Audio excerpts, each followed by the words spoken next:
पानी में। इस प्रकार मछली की जिंदगी है, बिना पानी के वो मर जाती है, वैसे ही सच्चे साधक की जिंदगी होनी चाहिए, बिना भक्ति के उसे प्राणों को त्याग देना चाहिए।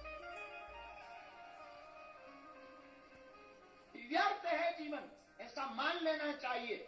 एक और मछली की आदत है, मछलियों से एक और सीखो। हमने किसी संत के मुंह से सुना था, हमें याद आया। मछली पकड़ने वाले लोग जब जाते हैं तो मुट्ठी में, पहले के जमाने में जाल ले जाते थे, उसको क्या कहते हैं, जाल को क्या कहते हैं, मछली के जाल को जाल ही कहते हैं, बंसी अलग है। हाँ, जाल ले जाते थे तो हाथ में दाना ले जाते थे, किनारे पर खड़े होकर के दाना फेंकते थे, मछलियां आती थी, जाल में फंस जाती थी, और बड़े बड़े मछलियां फड़फड़ाती रहती थी, कुछ नहीं बिगाड़ पाती। लेकिन उस जाल के उस पकड़ने में एक नई तरकीब होती थी। कुछ मछलियां, जब दाना वो फेंकने वाला मछुआरा फेंकता था तो कुछ दाना उसके पैरों के पास गिर जाता था, तो छोटी छोटी मछलियां वहां आकर के चरणों के पास में दाना खाने लगती थी।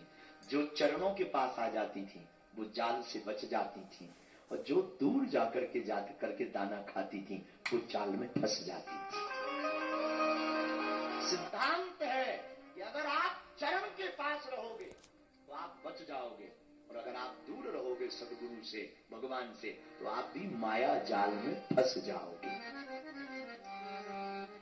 एक मछली वाले को हमने पूछा कि मछली को आप पकड़ते कैसे हो, काटते कैसे हो, खाते कैसे हो। पूछना नहीं चाहिए पर पूछा, ऐसे ही कुछ अनुभव लेने के लिए। उसने कुछ नई बातें बताई जो हमें लगता आपको बतानी चाहिए।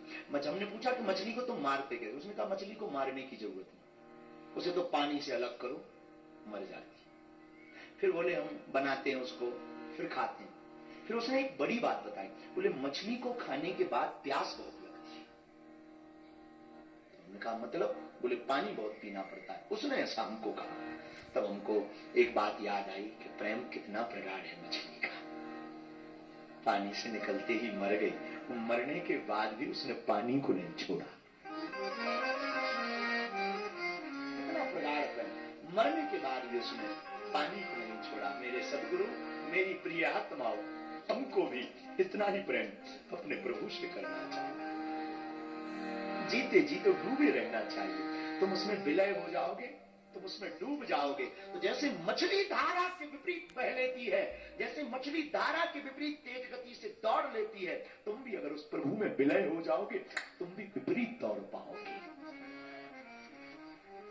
वरना धारा के विपरीत बड़े बड़े हाथी, बड़े बड़े गज, बड़े बड़े दिग्गज, बड़े बड़े तैराक बड़ी मुश्किल से धारा के विपरीत बह पाते हैं। और धारा का प्रवाह तेज हो, बड़े बड़े तैराक चूक जाते हैं और बह जाते हैं, गज बह जाते, भवन बह जाते, बंगले बह जाते हैं। पर धारा के विपरीत छोटी सी मछली चलती रहती है। और याद रखना, तुम भी अगर प्रभु में विलय रहोगे, भगवान में विलय रहोगे, तो बड़े बड़े संकटों के प्रवाह में पूरी दुनिया खत्म हो जाएगी, पर तुम्हारा बाल बांका नहीं होगा। ये सार सदगति को पाना है आपको, तो 5 चीजों को, सूत्र को आपको मानना है। सदगति आपको प्राप्त हो सकती है गुरु कृपा से।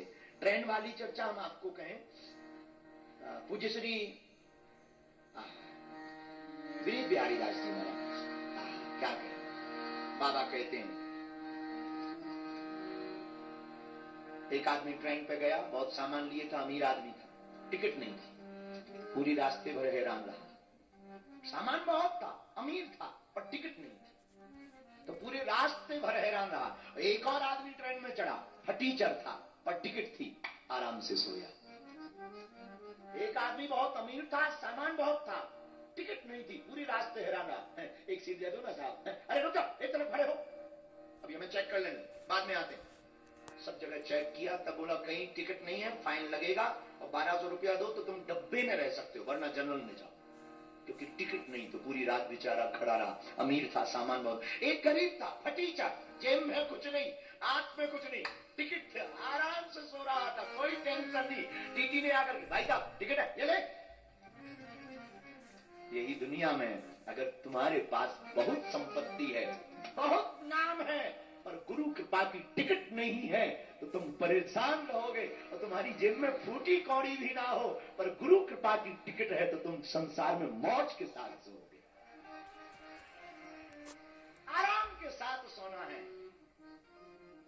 तो आपको भक्ति की टिकट लेनी पड़ेगी, नाम जप की टिकट लेनी पड़ेगी, प्रभु नाम की टिकट आपको लेनी पड़ेगी। अगर प्रभु नाम की टिकट आपने ले ली तो क्या, और ये बच्चा बैठा है, जरा वो रेवन बद्री नारायण का सुना, बहुत अच्छा गाते हो इसका